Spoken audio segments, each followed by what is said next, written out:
جی بسم اللہ الرحمن الرحیم رب اشرح لی صدری ویسر لی امری واحلل عقدۃ من لسانی یفقهوا قولی رب زدنی علما رب زدنی علما رب زدنی علما۔ اللہ تعالیٰ کی توفیق سے ہم دو سبق جو ہیں وہ پڑھ چکے ہیں۔ آؤ قرآن سمجھیے کہ آج لیسن نمبر 3 ہے، اس کو ہم دیکھیں گے کہ اس سبق میں ہم نے کیا پڑھنا ہے۔ اس سبق میں قرآن کریم کا جو پورشن ہم دیکھیں گے وہ ورس نمبر 4 اور 5 کو دیکھیں گے۔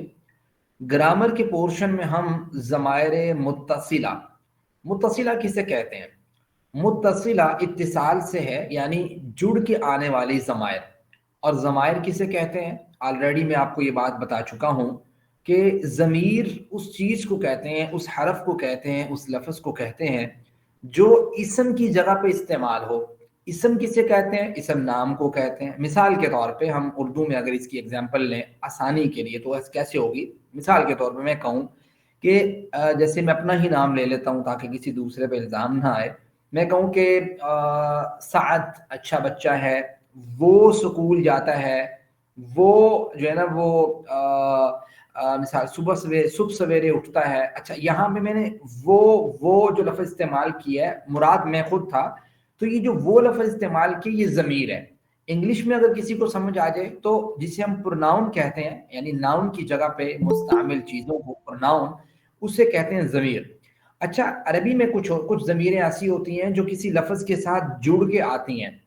آج جو اس سبق میں ہم ضمیریں پڑھیں گے یہ وہ ضمیریں ہوں گی جو کسی حرف کے ساتھ جڑ کے آتی ہیں، تو گویا انہیں ضمائر متصلہ کہتے ہیں۔ اس وجہ سے اس کا نام یہ رکھا گیا ہے۔ تو وہ کون کون سی ہیں؟ وہ یہاں پہ جو ہم پڑھیں گے وہ ہے ہو، ہم، کا، کم، یہ، نا، ٹھیک ہے، یہ ہم پڑھیں گے 6 ضمیریں۔ تو آج کے سبق میں یہ گرامر کے پورشن میں ہم انہیں دیکھیں گے اور اسے ہم ٹی پی آئی میتھڈ کے ذریعے پڑھیں گے۔ کچھ ہم نکات تعلیم یا شوق کے لیے جو چیز ہونی چاہیے ہمارے شوق کے لیے قرآن کریم کو سمجھنے کے لحاظ سے، ان چیزوں کو ہم دیکھیں گے۔ اس سبق میں ہم صرف اور صرف، میں پھر سے یہ جملہ دہرانا چاہوں گا کہ صرف اور صرف ہم 6 نئے الفاظ سیکھیں گے۔ وہ 6 نئے الفاظ قرآن کریم میں 3451 دفعہ ریپیٹ ہوئے ہیں۔ تو آپ یہ سوچئے کہ اگر آپ آج کے سبق میں 6 الفاظ سیکھنے کے قابل ہو جاتے ہیں تو گویا آپ 3500 کے لگ بھگ اپروکسیمیٹ آپ الفاظ سیکھنے کے قابل ہو جاتے ہیں۔ تو گویا آپ کو بہت ہی زیادہ فوکس کرنا ہے آج کے سبق کے اوپر تاکہ آپ قرآن کریم کے اتنے الفاظ اچھے انداز سے سیکھ سکیں۔ جہاں تک قرآن کریم کا تعلق ہے، قرآن کریم کا پورشن جو ہم نے پڑھنا ہے وہ ورس نمبر 4 سے ہم سٹارٹ کر رہے ہیں۔ سب سے پہلے اس کا لفظی ترجمہ دیکھ لیجئے۔ مالکی مالک ہے، یومی دن کا، الدین بدلے کے دن کا، یہ اس کا لفظی ترجمہ ہے۔ مالکی مالک ہے، یہ لفظ ایک ہے مالکی، ٹھیک ہے۔ یوم ایک اگلا حرف ہے، یوم کی جمع ایام ہوتی ہے۔ یوم کو ہم اردو میں استعمال بھی کرتے ہیں کہ آج کیا یوم ہے، اگر کوئی زیادہ اردو استعمال کرتا ہے، ٹھیک ہے، جیسے ہم کہتے ہیں یوم آزادی، ٹھیک ہے، تو وہ بھی ہم یوم کا لفظ استعمال کرتے ہیں۔ یوم کشمیر تو ہم یوم کا لفظ استعمال کرتے ہیں۔ تو گویا یہ ورڈ کوئی ایسا نہیں ہے جو آپ کو نیا سیکھنا پڑے، یا مالکی کوئی ایسا ورڈ نہیں ہے جو آپ نے پہلی دفعہ سنا ہے، ٹھیک ہے۔ تو مالکی مالک ہے، یہ تو آپ پڑھتے رہتے ہیں، مالک، ٹھیک ہے، مملوک، ملک، یہ ساری چیزیں آپ پڑھ رہے ہوتے ہیں۔ تو آپ کو پتہ ہے قرآن کریم میں یوم ایام جو آپ آج اپنے لفظ پڑھا، یہ قرآن کریم میں 4005 دفعہ ریپیٹ ہوا ہے۔ گویا اگر آپ یہ سیکھ گئے ہیں، اس کا آپ نے یاد کر لیا کہ یوم کا مطلب کیا ہے، تو آپ کو اب ذہن نشین رکھنا چاہیے۔ الدین کسے کہتے ہیں؟ الدین بدلے کو کہتے ہیں، زندگی کے نظام کو بھی کہتے ہیں۔ مثال کے طور پہ قرآن کریم کہتا ہے ان الدین عند اللہ الاسلام، اللہ کے ہاں دین جو ہے، زندگی کا نظام جو ہے وہ اسلام ہے۔ تو گویا وہاں پہ وہ زندگی کے نظام کے معنی میں استعمال ہوا ہے، یہاں الدین بدلے کے معنی میں استعمال ہوا ہے، ٹھیک ہے۔ تو یہ قرآن کریم میں 92 ٹائم ریپیٹ ہوا ہے۔ اگر آپ اس ورڈ کو یاد کر لیتے ہیں، یا تو اس کا معنی بدلے کا دن ہوگا یا اس کا معنی زندگی کا نظام ہوگا۔ تو یہ دونوں معنی ذہن میں رکھ کے اگر آپ یاد کر لیں تو آپ قرآن کریم کے 92 ورڈ سیکھنے کے قابل ہو جائیں گے۔ دیکھیں جیسا کہ دین کے معنی 2 معنی بتائے ہیں، وہ دوبارہ سے یہاں پہ نوٹ آؤٹ کروائے گئے ہیں یادداشت کے لیے۔ دیکھیں آپ میں سے کوئی شخص یہ کوشچن کر سکتا ہے کہ دیکھیں قیامت آئے گی تب یہ اللہ صرف مالک ہوگا. آج کیا اللہ تعالیٰ مالک نہیں ہے؟ اصل پرابلم یہ ہے آج بھی اللہ مالک ہے، لیکن اللہ تعالیٰ نے اس کائنات کو جب بنایا ہے، اس کائنات کو بنانے کے ساتھ کچھ رولز اینڈ ریگولیشنز اس کے اندر رکھے ہیں. مثال کے طور پہ اللہ تعالیٰ نے کہا کہ ایک وقت مقررہ ہے ہر چیز کا، ہم اس وقت مقررہ میں حساب لیں گے. اللہ تعالیٰ نے اس دنیا میں ہمیں کچھ فری ول کیا ہوا ہے، ہم کچھ چیزیں اپنی مرضی سے کر پاتے ہیں، ٹھیک ہے. کچھ ہمارے پاس جو ہے وہ سمجھیں کہ اختیار موجود ہے ہلکا پھلکا، اور بہت سا اختیار اللہ کے پاس بھی موجود ہے اس دنیا کے اندر جو اللہ تعالیٰ نے نظام بنایا ہے. لیکن ہمارے پاس جو اختیار ہے وہ عارضی ہے، اور اگر کبھی اللہ تعالیٰ ہمیں دیکھے کہ یہ لمیٹیشن سے، حدود سے، قیود سے باہر جا رہا ہے، تو اللہ تعالیٰ پکڑنے پہ بھی قادر ہے. ایسا نہیں پکڑنے پہ قادر نہیں ہے، لیکن اس نے ایک نظام بنایا دنیا کے اندر، تو وہ اس نے جو اس نظام کو بنانے میں انسان کو کچھ اختیار دیا نا، با اختیار بنایا ہے. تو یہ صرف فرق ہے اس جو نا وہ سمجھیں کہ اس دنیا میں اور آخرت میں. قیامت کے دن آپ کو پتہ ہے کہ اللہ تعالیٰ نے کسی کو کوئی اختیار نہیں دیا. کوئی شخص اللہ تعالیٰ کی اجازت کے بغیر سفارش بھی نہیں کر سکے گا. چیپٹر 3 سورۃ بقرہ سورۃ نمبر 2، آپ جیسے سورۃ بقرہ میں آپ آیت الکرسی پڑھتے ہیں، تو آیت الکرسی میں بڑا کیٹیگوریکلی اللہ تعالیٰ نے اس چیز کو ڈسکس کیا. کہا من ذا الذی یشفع عندہ الا باذنہ، کس کے پاس یہ جرت ہے، طاقت ہے کہ اللہ کی اجازت کے بغیر قیامت کے دن اللہ تعالیٰ سے سفارش کر سکے. تو کوئی شخص سفارش نہیں کر سکے گا.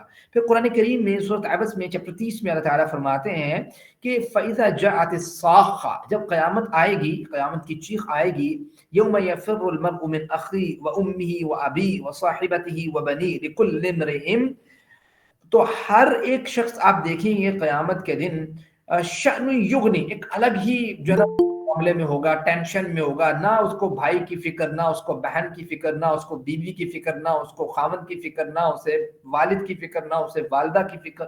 کسی کی کوئی فکر نہیں، ہر بندہ اپنی ہی فکر میں ہوگا. ایون تمام انبیاء یہی کہہ رہے ہوں گے نفسی نفسی، سوائے اللہ کے وسلم کے جن کی زبان پہ یہ جملہ ہوگا ان کی شان اور مقام اور حیثیت کے اعتبار سے ہوگا، وہ یہ کہہ رہے ہوں گے امتی امتی. ٹھیک ہے، تو اس لحاظ سے آپ سمجھیں کہ قیامت کا منظر نہایت ہی ہولناک ہے. اور قرآن کریم ہی آپ کو پتہ ہے ایڈریس کرتا ہے کہ قیامت کے دن الحکم الا للہ، اللہ کے علاوہ کسی کا کوئی حکم نہیں چلے گا. اللہ تعالیٰ کسی کا پابند نہیں ہے کہ بھئی وہ کوئی سفارش کرے گا تو اس کو سفارش، ایسا نہیں. جو شخص بھی سفارش کرے گا قیامت کے دن، چیپٹر 30 میں سورۃ نبا کے اندر اللہ تعالیٰ نے اینڈ میں یہ بات کہی ہے.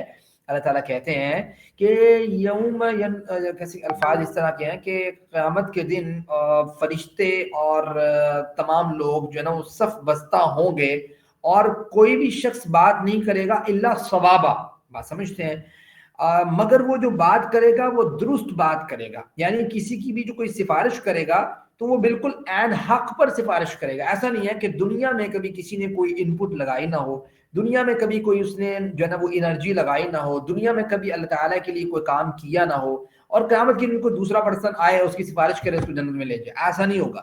اس کی سفارش ہوگی کہ جو دنیا میں تغدو کرتا رہا، انسان سے برے اعمال بھی ہوتے ہیں، تو ٹھیک ہے اللہ تعالیٰ اس کو درگزر کر دے گا جب اللہ تعالیٰ کرنا چاہے گا. اس معاملے میں اس طریقے سے اس کے ساتھ جو ہے وہ معاملہ ہوگا. عموماً جو قرآن کریم سے قیامت کا سیناریو سمجھ آتا ہے، تو اس لحاظ سے مالک یوم الدین، وہ مالک ہے قیامت کے دن کا. دیکھیں جیسا کہ میں نے آپ کو بتایا تھا کہ رحمان اور رحیم، ایسا لگتا ہے کہ جیسے لفظ الرحمن کا جو کہ اس سے پچھلی آیت ہے ورس نمبر 3، رحمان کا جیسا کہ تعلق ایسا لگتا ہے کہ جیسے الحمدللہ رب العالمین سے ہو، اور رحیم کا جیسے تعلق مالکی یوم الدین سے ہو، اگلی آیت سے ہو. تو یہ ایک چیز سمجھ آتی ہے یہاں پہ. اسی طریقے سے اس آیت کو پڑھتے ہوئے یہ امید رکھنی چاہیے کہ اللہ تعالیٰ قیامت کے دن ہم پر رحم کرے گا، اچھائیوں کا بدلہ اچھے طریقے سے دے گا. اور یہ ڈر بھی ہونا چاہیے، ساتھ پیرلل ہونی چاہیے نا انسان کی سچویشن اللہ تعالیٰ کو لے کے ایک بڑی اعتدال والی ہونی چاہیے. یعنی کچھ لوگ ایسے ہیں کہ جو دل میں سوچ کے بیٹھے ہوتے ہیں او اللہ بہت رحم کرنے والا ہے، اللہ تعالیٰ بہت رحم کرنے والا ہے. کچھ لوگ ایسے ہوتے ہیں جو کہتے ہیں ہائے ہائے بس قیامت کے دن پھنسنا ہی پھنسنا ہے سب نے، بس کوئی کسی کی کوئی خیر نہیں ہے. تو مسئلہ یہ کہ آپ اس کے مابین ہوں، آپ پر امید بھی ہو کہ انشاءاللہ ہم جنت میں جائیں گے، اور آپ کو خوف بھی ہو کہ کہیں میں جہنم میں نہ چلے جاؤں، اس طرح کے اعمال میں نہ کروں بلکہ اچھے اعمال کروں. تو یہ دونوں کے مابین آپ کی ایک سچویشن ہونی چاہیے. تو اللہ تعالیٰ نے بغیر پوچھے دیکھیں ہمیں مسلمان بنایا ہے، یہ بھی اللہ کی رحمت ہے. اب ہم اس سے معافی کا، جنت کا سوال کرتے ہیں. تو امید ہمارے پاس ہونی چاہیے کہ اللہ ہم امید رکھتے ہیں کہ تو ہمیں یقیناً جنت میں داخل کرے گا۔ دیکھیں اس آیہ مبارکہ سے پہلے جو آپ نے 3 آیات پڑھی ہیں اس میں کچھ عادات ہم نے ایکسٹریکٹ کی تھی جو سمجھ آتی ہے کہ ہمیں وہ اپنانی چاہیے۔ وہ 6 عادات پیچھے آپ پڑھ چکے ہیں۔ آج کی عادت نمبر 7 ہے اس صورت کو لے کے، 4 نمبر آیت کو لے کے۔ دیکھو کوشش ہو کہ ہر کام آخرت کو سامنے رکھ کے، ٹارگٹ یہ ہو کہ آخرت سمجھ آئے، ٹھیک ہے؟ اس دن کی تیاری کے لیے اپنا قیمتی وقت جو ہے وہ لگانا، اپنا مال لگانا، اپنی صلاحیت لگانا، اپنی تغدو لگانا، اپنی انرجی لگانا، یہ ایک عادت ہے جو انسان کو اپنانی چاہیے اس آیت کو مد نظر رکھتے ہوئے کہ ہر کام آخرت کو سامنے رکھ کے کیا جائے، تو اس کام میں آپ دیکھیں گے اس کام کی چاشنی، خوبصورتی جو ہے نا وہ بدل جائے گی۔ ان تمام تصور، احساس اور دعا کے ساتھ جب آپ اس آیہ مبارکہ کو پڑھیں گے تو یقیناً دوبارہ ایک دفعہ پڑھ لیجئے، مالک یوم الدین، مالک ہے اللہ تعالیٰ بدلے کے دن کا۔ تو اس سے اگلی آیت مبارکہ ہے ایاک نعبد، تیری ہی ہم عبادت کرتے ہیں، وایاک نستعین، اور تجھ ہی سے ہم مدد چاہتے ہیں۔ تیری ہی ہم عبادت کرتے ہیں اور تجھ ہی سے ہم مدد چاہتے ہیں، یہ اس کا لفظی ترجمہ ہے۔ 2 ورڈ ہیں، ایک لفظ ایجا ہے، ایک لفظ کا ہے، کا، ٹھیک ہے؟ کا اس طرح اشارہ ہوتا ہے اس کا کہ تو ایک، تو ایا اور کا مطلب تیری ہی کا، آپ کو پتا ہے قرآن کریم میں 24 ٹائم یہ ریپیٹ ہوا یہ لفظ نا، تو آپ ایک ورڈ کو یاد کرتے ہیں تو کتنی ٹائم وہ ریپیٹ ہوا ہوتا ہے وہ آپ کے سامنے یہاں پہ آ جاتا ہے، تاکہ آپ کو احساس ہو کہ مجھے اس ورڈ کو یاد کرنا ہے۔ ایاک، تیری ہی، نعبد، ہم عبادت کرتے ہیں۔ لفظ نعبد تو ہم اردو میں استعمال کرتے ہیں عابد، معبود، عبادت، ٹھیک ہے؟ ٹھیک ہے، عبید اللہ، ٹھیک ہے، عباد اللہ، اس ٹائپ کے آپ ورڈ بولتے رہتے ہیں نا، تو یہ لفظ جو ہے عبادت آپ استعمال کرتے ہیں، ہم عبادت کرتے ہیں۔ ایاک، تیری ہی، نعبد، ہم عبادت کرتے ہیں۔ تو آپ یہ دیکھیں کہ اس کا بھی پہلا پورشن، اس آیت کا بھی پہلا پورشن دنیا، ایسا سمجھ لیں کہ اس آیت کا پہلا پورشن انسان کے ساتھ ریلیٹ ہے، یعنی عبادت کس نے کرنی ہے؟ بندے نے کرنی ہے۔ وَإِيَّاكَ نَسْتَعِينُ، اور اس کا دوسرا پورشن ایسا لگتا ہے کہ جیسے اللہ تعالیٰ کے ساتھ تعلق رکھتا ہے کہ استعانت، پھر آپ کو اگر آپ کہتے ہیں میں آپ کی عبادت کروں، پھر مدد بھی اللہ سے آپ نے مانگنی ہے، ٹھیک ہے؟ تو یہ مدد کا معاملہ اللہ تعالیٰ کے ساتھ گویا لگتا ہے کہ جیسے کہتے ہیں نا کہ، اور وہ حدیث مبارک ہم نے پیچھے پڑھی تھی کہ نماز کو میں نے اور اپنے بندے کے درمیان تقسیم کر دیا۔ آپ کو پتہ ہے ایاک نعبد و ایاک نستعین میں جواب بھی یہ تھا کہ ھذا بینی و بین عبدی، ٹھیک ہے، بولے عبدی، ٹھیک ہے، یہ میرے لیے اور میرے بندے کے لیے ہے۔ تو اس میں یہ اب یہ دیکھیں ایاک نعبد، یہ میرے بندے کے لیے، و ایاک نستعین، یہ اللہ کے لیے، عبادت بندے نے کرنی ہے، مدد اللہ نے کرنی ہے۔ تو یہ ایاک نعبد، تیری ہی ہم عبادت کرتے ہیں، اور و کا مطلب کیا ہے؟ اور، ایاک، تجھ ہی سے، نستعین، ہم مدد چاہتے ہیں۔ استعانت، اعانت، تعاون، معاون، یہ آپ لفظ اردو میں استعمال کرتے ہیں، عمومی طور پہ تعاون کا لفظ استعمال کرتے ہیں، تو گویا آپ کے ذہن میں ہوگا نستعین، ہم مدد چاہتے ہیں، ٹھیک ہو گیا جی۔ اس کے بعد ہم دیکھتے ہیں کہ دیکھیں سورۃ الذاریات میں اللہ تعالیٰ قرآن کریم میں ارشاد فرماتے ہیں کہ میں نے انسانوں اور جنوں کو پیدا کیا، وما خلقت الجن والانس الا ليعبدون، اللہ نے اپنی عبادت کے لیے پیدا کیا۔ عبادت انسان کے لیے بہت میٹر کرتی ہے، اس چیز کو آپ ذہن میں رکھیں اس آیت کو لے کے۔ اگر آپ عابد نہیں ہیں، کہتے ہیں نا زندگی آمد برائے بندگی، اور زندگی بے بندگی فقط شرمندگی۔ انسان کا مقصد حیات جو اللہ تعالیٰ نے ڈیفائن کیا ان قرآن، وہ کیا ہے؟ سب سے پہلی چیز عبادت، اللہ کے لیے معاملات کرنا۔ عبادت میں کیا چیزیں آتی ہیں کہ اللہ کے حکم پر چلنا، اس کی نافرمانی سے بچنا، اللہ کو ایک جاننا، نماز اللہ کے لیے پڑھنا، روزہ اللہ کے لیے رکھنا، زکوٰۃ اللہ کے لیے دینا، حج اللہ کے لیے کرنا، اللہ کے دین کی طرف بلانا، علم حاصل کرنا اللہ کے لیے، حلال کمانا اللہ کے لیے، دوسروں کی خدمت کرنا اللہ کے لیے، یہ سب عبادات میں شامل ہیں۔ ان میں سب سے امپورٹنٹ اگر کوئی چیز ہے، جیسے کہتے ہیں نا انسان کی زندگی میں سب سے امپورٹنٹ عبادت، عبادت میں سب سے امپورٹنٹ نماز۔ نماز کے معاملے میں آپ کو پتہ ہے کہ نبی کریم صلی اللہ علیہ وسلم نے یہ بات ارشاد فرمائی ہے، بین العبد و بین الکفر ترک الصلاۃ، کہ بندے اور کافر کے درمیان، انکار کرنے والے کے درمیان اگر کوئی چیز ڈفرینشیٹ کرتی ہے، ڈفرینس کرتی ہے، اگر دونوں کا ڈفرینس ہوتا ہے تو وہ نماز سے ہوتا ہے کہ یہ نماز پڑھنے والا تو گویا اللہ کا بندہ ہے، ٹھیک ہے؟ اتنی امپورٹنس دی ہے. اور قیامت کے دن سب سے پہلا جو کویسچن ہے ایک بندے سے، وہ بھی نماز کے متعلق ہے. اگر آپ کی نماز جو ہے نا وہ کامیاب ہو جاتے ہیں اس کویسچن کے اندر، دین اگلے کویسچن کو اللہ تعالیٰ آسان کرے گا. تو یہ چیزیں بڑی امپورٹنٹ ہیں. اس حوالے سے عبادت میں جو چیز جو ہے نا وہ نماز آتی ہے. دیکھیں ہم اتنے کمزور ہیں کہ اللہ کی مدد کے بغیر اپنی پیاس تک نہیں بجھا سکتے. آپ میں سے بہت سے کہیں گے میں تو اپنی پیاس بجھا لیتا. دیکھیں بہت سے مواقع انسان کی زندگی میں ایسے آتے ہیں، اپنی جو ہے نا حیثیت، مقام اور اپنی طاقت سے بڑی بات کرنا جو ہے نا وہ کبر ہے. انسان بعض موقع ایسے آتے ہیں کہ پانی پیتا رہتا ہے، پیٹ جس کو پنجابی میں کہتے ہیں نا اپھٹ جانا، ٹھیک ہے، پیٹ جو ہے بھرا بھرا محسوس ہوتا ہے، لیکن پھر بھی پیاس جو ہے وہ ختم نہیں ہو رہی ہوتی. آپ دیکھیں وہ کیسی کیفیت ہوتی ہے انسان کے اوپر کہ پیاس ہم اپنی نہیں بجھا سکتے. ہمارے پیٹ میں بھی درد شروع ہو جائے کسی کے تو آپ ذرا پیٹ کا درد ختم کر کے دکھائیں. یہ ارتھ کو ایک چل رہا ہے ترکی میں آیا ہے، آپ ابھی آ جائے کہیں پہ تو آپ روک کے دکھائیں. ہمارے پاس کیا طاقت ہے؟ ہمارے پاس اس چیز کی طاقت نہیں ہے. تو دیکھیں اس معاملے میں بھی آپ دیکھیں کہ جہاں ہم اپنے پیاس خود نہیں بجھا سکتے، اپنے دردوں کو خود ختم نہیں کر سکتے، اللہ کی عبادت اس کی مدد کے بغیر کیسے کر سکتے ہیں؟ ہمیں اللہ تعالیٰ کی جب عبادت کرنی ہے تو اس میں اس کی مدد بھی طلب کرنی ہے کہ اللہ تعالیٰ تو مجھے توفیق دے میں تیری عبادت کروں. اگر مجھے تیری عبادت کا پتہ ہے، اگر نہیں پتا تو مجھے انفارم کر کون سی عبادت کروں. اگر عبادت کا پتہ ہے اور میں کر رہا ہوں تو مجھے کنسسٹنسی دے، ٹھیک ہے، میں کنٹینیوٹی کے ساتھ، استقلال کے ساتھ، استقامت کے ساتھ وہ کام کرتا چلے جاؤں. اس کے لیے اس عبادت کو کرنے میں تو میرے لیے آسانیاں پیدا فرما دے. حدیث میں آتا ہے نا کتنی احادیث اس طرح کی ہیں کہ جب انسان دنیا کے پیچھے بھاگتا ہے اللہ اس کے معاملے کو کھلار دیتا ہے. صرف اس کا مقصد کیا ہے؟ دنیا.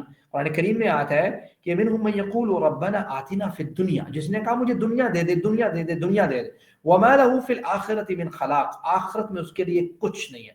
ومنہم من یقول ربنا، کچھ لوگ ایسے ہیں اللہ تعالیٰ کے جو کہتے ہیں ربنا آتنا فی الدنیا حسنہ وفی الآخرۃ حسنہ، اللہ تعالیٰ ہمیں ہماری دنیا کو بھی بہترین کر دے، ہماری آخرت کو بھی بہترین کر دے، وقنا عذاب النار، ہمیں جہنم کے عذاب سے بچا لے. یہ وہ لوگ ہیں جو کامیابی کی راہ پر گامزن ہیں. تو عبادت کے معاملے میں بھی ہمیشہ اللہ تعالیٰ سے استعانت طلب کرنا، معاونت طلب کرنا، آن طلب کرنا، ہیلپ آؤٹ مانگنا، اللہ تعالیٰ سے کہنا اللہ میرے کاموں میں آسانی پیدا کر دے، ٹھیک ہے. تو اللہ تعالیٰ آٹومیٹکلی آسانی پیدا کر دیتا ہے. دیکھیں جب انسان جو ہے نا وہ میں آپ کو بتایا تھا حدیث میں بھی آتا ہے کہ بھاگتا ہے دنیا کے پیچھے تو اس کے معاملے اللہ کھلار دیتا ہے. وہ بیچارہ سمیٹتا سمیٹتا پورا دن اس کا لگ جاتا ہے اس معاملوں کو سمیٹتے ہوئے. اس کی پھر یہی بات ہوتی ہے، وہ کہتا ہے یار یہ ٹائم نہیں بچتا، ٹائم نہیں بچتا. اصل پرابلم پتہ کیا، میں یہ سمجھتا ہوں کہ وقت بھی ٹائم بھی اللہ تعالیٰ کی مخلوق ہے، ٹھیک ہے. وقت بھی اللہ کی مخلوق ہے. آپ کہیں گے کیسی بات ہے؟ حقیقت بات یہ ہے کہ وقت بھی اللہ کی مخلوق ہے، اللہ کی اجازت سے چل رہی ہے، ٹھیک ہے. اللہ تعالیٰ اس مخلوق کو ہر ایک کے لیے الگ الگ کر دیتا ہے. اب بہت سے لوگ ایسے ہیں جتنے ان کے اتنے سارے کام ہوتے ہیں، ہم ان سے پوچھتے رہ جاتے ہیں کہ آپ کیسے مینج کرتے ہیں. اللہ کیونکہ ان کا ویژن کلیئر ہوتا ہے، ان کا مشن کلیئر ہوتا ہے، اللہ تعالیٰ ان کے وقت میں برکت ڈال دیتا ہے، ٹھیک ہے. وہ اتنا سارا کام کر لیتے ہیں اپنے چھوٹے سے وقت کے اندر بھی اللہ تعالیٰ ان کے وقت جو ہے ان کے لیے پھیلا دیتا ہے اور ان کے معاملات کو سکیڑ دیتا ہے. جو صرف دنیا کے پیچھے بھاگتے ہیں اللہ اس کے لیے بھی وقت گزرتا ہے، اور وہ وقت گزرتا کیسے ہے کہ اس کے معاملے کھل جاتے ہیں اور اس کے لیے وقت سمیٹ دیا جاتا ہے. وہ بس یہی پوری زندگی کہتا رہتا ہے کہ بھائی میں بس ٹائم بہت کم ہے، لیکچر میں نہیں لے سکتا، قرآن میں نہیں پڑھ سکتا، اس کے لیے وقت نہیں نکل سکتا، اس کے لیے نہیں نکل سکتا. یہ چیز ہے اگر آپ اس پہ ذرا فوکس کریں تو آپ فیل کریں گے. میں سمجھتا ہوں، میں خود فیل کرتا ہوں سم ٹائم کہ اللہ نے اتنے سارے کام مجھ سے کیسے کروا رہا ہوتا ہے. وہ ایسے ہی ہوتا ہے کہ اللہ تعالیٰ وقت کو جو ہے نا وہ ہمارے لیے پھیلا دیتا ہے، ہمارے کاموں کو سمیٹ دیتا ہے، وہ ساری چیزیں ہمارے سے مینیج ہو رہی ہوتی ہیں. اس طریقے سے اللہ تعالیٰ یقیناً ہیلپ آؤٹ کرتا ہے. یہ تجربہ ہے، آپ لوگ اس پہ کبھی فوکس کر کے دیکھیں. وَإِيَّاكَ نَسْتَعِينُ. دیکھیں عادت نمبر 8 جو آج کے لیسن سے ہمیں مل رہی ہے وہ کیا ہے؟ وہ یہ کہ ہر کام میں نیت جو ہے وہ عبادت کی. دراصل انسان کے جسم، جو انسان ہے یہ دو چیزوں کا مجموعہ ہے، ایک اس کا جسم ہے، ایک روح ہے. جسم کو کھانا چاہیے، روح کو عبادت چاہیے. جب تک روح کو عبادت نہ ملے تو انسان ڈپریشن سے، جیسے قرآن کریم میں آتا ہے نا کہ بھائی تم صبر طلب کرو کس چیز سے؟ نماز سے، ٹھیک ہے. تو وہ آتا ہے نا قرآن کریم میں کہ آپ لوگ نماز کے ساتھ جو ہے نا وہ وَاسْتَعِينُوا بِالصَّبْرِ وَالصَّلَاةِ، آپ استعانت طلب کرو، مدد طلب کرو نماز کے ذریعے اور صبر کے ذریعے.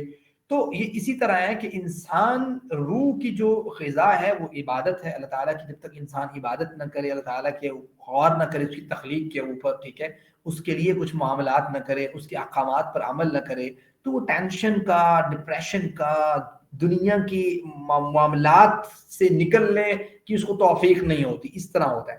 تو یہ چیز جو ہے نا وہ کامیابی کا راز ہے. اگر آپ ذہن میں سوچ لیں کہ میں نے جسم کی غذا جس طریقے سے اس کے لیے دوڑ دھوپ کرتا ہوں نا، میں بھاگ دوڑ کرتا ہوں، اسی طریقے سے روح کی غذا کے لیے بھی میں نے کچھ بھاگ دوڑ کرنی ہے. جتنی میں انویسٹمنٹ کرتا ہوں جسم کی غذا کے لیے، مجھے کچھ انویسٹمنٹ روح کی غذا کے لیے بھی کرنی چاہیے.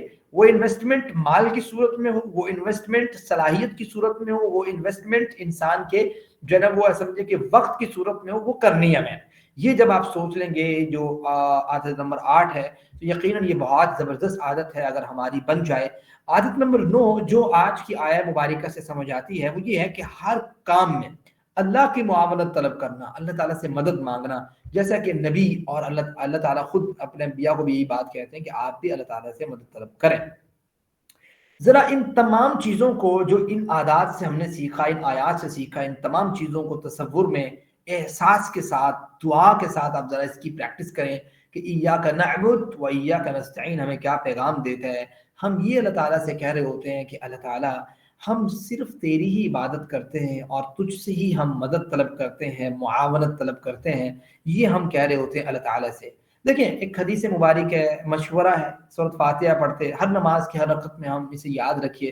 حدیث کی کتاب میں سے مسلم میں ابو ہریرہ رضی اللہ تعالیٰ نے اس حدیث کی راوی فرماتے ہیں کہ میں نے اپنے اور اپنے بندے کے درمیان نماز کو تقسیم کر دیا ہے. یہ بڑی پیاری حدیث مبارک ہے.